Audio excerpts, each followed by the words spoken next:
নমস্কার বন্ধুরা, আশা করি সবাই ভালো সুস্থ আছেন। আজকের দিনে আজকের বেস্ট টপিক বা আলোচনার বিষয় হলো, সবাই জানি রাম মন্দির। আমরা সবাই জানি আর কিছুদিনের মধ্যেই ভারতবর্ষে একটি রাম মন্দির তৈরি হয়ে উদ্বোধনের অপেক্ষা করছে। আজকে আমি আমার বাপন শোতে রাম মন্দির নিয়েই আপনাদেরকে জানাবো। অনেকেই হয়তো রাম মন্দির শুনেছি, কিন্তু রাম মন্দিরের ডিটেলস, ইতিহাস, কী দিয়ে তৈরি, কী তার ইতিহাস, কেন তৈরি হচ্ছে, কেস কী ছিল, বাবরি মসজিদের সঙ্গে সম্পর্ক কী, এসব বিষয়ে অনেকেরই পরিষ্কার ধারণা নেই। চিন্তা নেই, আজকে যদি পরিষ্কার ধারণা আপনি আনতে চান পরিষ্কার ধারণা, তাহলে আপনাকে আজকে আমার পুরো ভিডিওটি দেখতে হবে। দেখতে থাকুন বাপন শো। সাবস্ক্রাইব করা না থাকলে নিচের সাবস্ক্রাইব বাটনটিতে ক্লিক করে নিন এবং বেল আইকনে ক্লিক করতে ভুলবেন না। দেখতে থাকুন বাপন শো।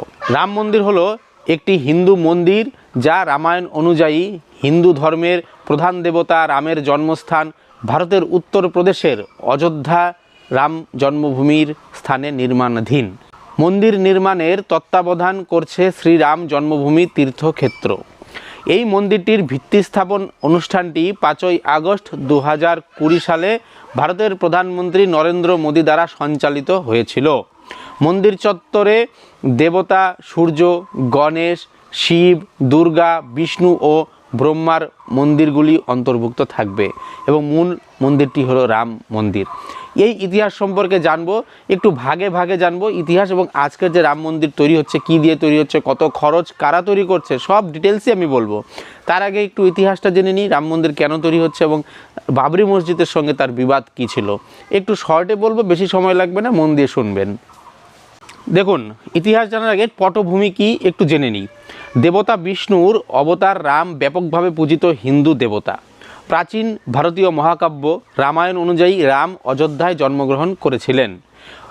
16শো শতাব্দীতে মুঘলরা বাবরি মসজিদ নামক একটি মসজিদ নির্মাণ করে, যা রাম জন্মভূমির স্থান তথা রামের জন্মস্থান বলে মনে করা হয়। 1850-এর দশকে এই নিয়েই একটি সহিংস বিরোধ দেখা দেয়। 1980-র দশকে হিন্দু জাতীয়তাবাদী পরিবার সংঘ পরিবারের অন্তর্গত বিশ্ব হিন্দু পরিষদ VHP, যার শর্ট নেম, হিন্দুদের জন্য জায়গাটি পুনরুদ্ধার করার জন্য এই স্থানে শিশু রাম বা রাম লালা বলেন তারা হিন্দিতে, নিবেদিত একটি মন্দির নির্মাণের জন্য একটি নতুন আন্দোলন শুরু করেন। 1989 সালে নভেম্বরে VHP বিতর্কিত মসজিদ সংলগ্ন জমিতে একটি মন্দিরের ভিত্তি স্থাপন করে।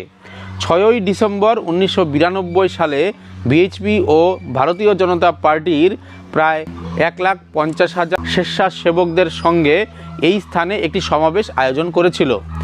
এই সমাবেশটি হিংসাত্মক হয়ে ওঠে ও জনতা নিরাপত্তা বাহিনীকে অভিভূত করে এবং মসজিদটি ভেঙে ফেলে।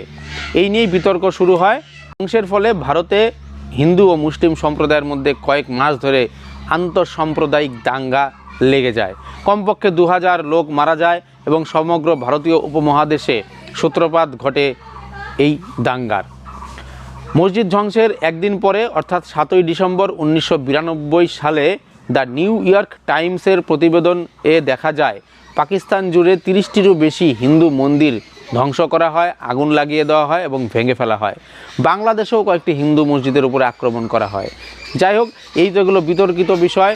হিন্দু মুসলিমের সংঘাত লেগে যায় এই মসজিদটি ভাঙার ফলে। মসজিদ যারা ভাঙে তাদের বক্তব্য ছিল এটা রামের জন্মস্থান, এখানে রাম মন্দির হওয়া উচিত। যাই হোক, এই জায়গাটি একটি বিতর্কিত সাইটে পরিণত হয় এবং এর মধ্যে সবাই দাবি করে, মুসলিম ওয়াকফ বোর্ডও দাবি করে এটা তাদের জায়গা এবং হিন্দুরাও দাবি করে যে এটা তাদের রাম লালার জন্মস্থান, সুতরাং এখানে হিন্দু মন্দির, রাম মন্দির হওয়া উচিত।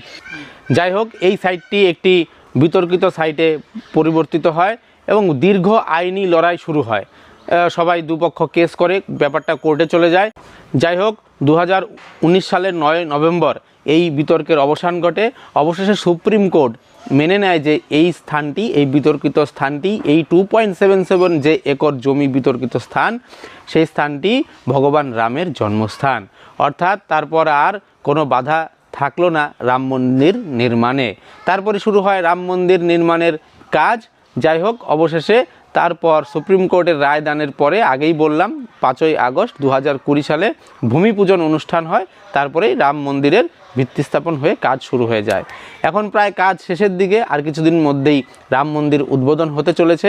যাই হোক, কীভাবে তৈরি হচ্ছে এই রাম মন্দির এখন একটু বলি। ইতিহাসটা আমি বললাম, একটু সংক্ষিপ্ত বললাম, বিতর্কিত জায়গাগুলো গেলাম না। আরও ডিটেলসে যদি আপনারা কমেন্ট করে জানান তাহলে বলবো।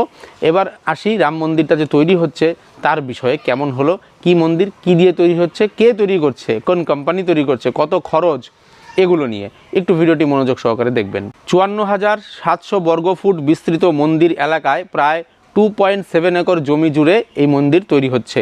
পুরো রাম মন্দির কমপ্লেক্সটি প্রায় 70 একর জুড়ে বিস্তৃত হবে এবং যে কোনো সময় প্রায় 1 মিলিয়ন ভক্তদের আতিথেয়তা করার জন্য এই জায়গাটি সাজানো হচ্ছে। এই হলো মন্দিরের এরিয়া। এরপরে বলি, এই মন্দির তৈরি করছে কারা বা কোন ট্রাস্ট এই মন্দির তৈরি করছে। এই মন্দির তৈরি করছে শ্রীরাম জন্মভূমি তীর্থক্ষেত্র ট্রাস্ট। তারাই এই মন্দির তত্ত্বাবধান করে তৈরি করছে, তারাই টাকা পয়সা যা ফান্ড ম্যানেজ করছেন। দেখুন, মন্দির তৈরি হচ্ছে, সবথেকে ইম্পর্টেন্ট বিষয় যেটা হচ্ছে যে টাকা কে দিচ্ছে। অনেকেই হয়তো ভুল ভাবি আমরা যে কেন্দ্রীয় সরকার বোধহয় মন্দিরটি তৈরি করছে, যেহেতু বিজেপি গভর্নমেন্ট কেন্দ্রে আছে। না, ভুল কথা। এই মন্দিরটি কিন্তু যে সংস্থার নাম বললাম, যে ট্রাস্টের নাম বললাম, তারাই তৈরি করছেন। এই ট্রাস্ট নির্মাণের খরচ কত, এটাই হচ্ছে মূল প্রশ্ন। খরচ হলো, মন্দির নির্মাণের ব্যয় হলো আনুমানিক 300 থেকে 400 কোটি টাকা। সমগ্র রাম জন্মভূমি কমপ্লেক্স নির্মাণের জন্য 1100 কোটি প্রায় টাকা প্রয়োজন, পুরা কমপ্লেক্সটা তৈরি করার জন্য মন্দির সহকারে। মন্দির ট্রাস্ট ক্রাউড ফান্ডিংয়ের মাধ্যমে এই টাকা যোগান করছে। ট্রাস্টের মতে এটি জনসাধারণের কাছ থেকে মাসে প্রায় 1 কোটি টাকা করে পায় এবং দেখা গেছে 2022 সালের জুন মাসের মধ্যে ট্রাস্টের হিসাব অনুযায়ী মন্দির কমিটি প্রায় 3400 কোটি টাকা পেয়েছে। একটা হিউজ ফান্ড। যেহেতু মন্দির তৈরিতে এত টাকা খরচের প্রয়োজন নেই, তাই বাকি যে উদ্বৃত্ত টাকাটা তারা অযোধ্যার উন্নয়নে ব্যবহার করবে বলে জানিয়েছেন। তো এই তো গেল খরচের হিসাব। এবার যে মন্দিরটি, সুসজ্জিত মন্দিরটি আপনারা দেখছেন, এই মন্দিরটি কি দিয়ে নির্মাণ হচ্ছে, তাতে কি ইট, বালু, পাথর, সিমেন্ট, রড এগুলো লাগছে, না কি দিয়ে তৈরি হচ্ছে, এই বিষয়টা একটু দেখুন জান। রাম মন্দিরের উপরিভাগ খোদাই করা রাজস্থানের বংশী পাহাড়পুর পাথর দিয়ে তৈরি হবে। বিরল গোলাপি মার্বেল পাথর, যা সৌন্দর্য ও শক্তির জন্য বিশ্ববিখ্যাত। এর জন্য মোট 4 লাখ বর্গফুট পাথরের প্রয়োজন হবে। বংশী পাহাড়পুরের বেলে পাথরটি রাজস্থানের ভরতপুর জেলার বায়না তহসিলে পাওয়া যায় এবং একটি গোলাপি ও লাল রঙের পাওয়া যায়। এটি কালার আর কি, এর কালার হয় এরকম। কেন্দ্র 2021 সালে ভরতপুরের ব্যান্ড বারেথা বন্যপ্রাণী অভয়ারণ্যের আশেপাশে গোলাপি বেলে পাথর খনির মঞ্জুরি দেওয়ার জন্য 398 হেক্টর সংরক্ষিত বনভূমিকে রাজস্ব জমিতে রূপান্তরিত করার জন্য একটি নীতিগত অনুমোদন দিয়েছে। খনির উপর নিষেধাজ্ঞা প্রত্যাহার করে দিয়েছে 2016 সালে। বংশী পাহাড়পুর বেলে পাথর, অক্ষরধাম মন্দির, এরপর সংসদ কমপ্লেক্স ও আগ্রার লাল কিলা সহ বিভিন্ন বিশাল স্থাপত্যে ব্যবহৃত হয়েছে। রাম মন্দির নির্মাণে কিন্তু এটাই ব্যবহার করা হচ্ছে। এবং আশ্চর্যের বিষয় হলো, এই রাম মন্দির নির্মাণে কিন্তু ইস্পাত বা ইট ব্যবহার করা হবে না। এবার প্রশ্ন, এই মন্দির কারা বানাচ্ছে, কোন কোম্পানি বানাচ্ছে, কারা বানাচ্ছে? এই মন্দির বানাচ্ছে হচ্ছে L&T অর্থাৎ লারসেন অ্যান্ড টুব্রো। তারা বানাচ্ছে মূল কাঠামোটা, বাকি কাজ টাটা কনসালটেন্সি ইঞ্জিনিয়ার্স লিমিটেড সহযোগী কাজগুলো করছে। এই হলো মন্দির তৈরির সংস্থা। এই সঙ্গে একটা গুরুত্বপূর্ণ বিষয় বলি, এই মন্দিরটির নকশা তৈরি করেছেন হচ্ছে চন্দ্রকান্ত ভাই সোমপুরা।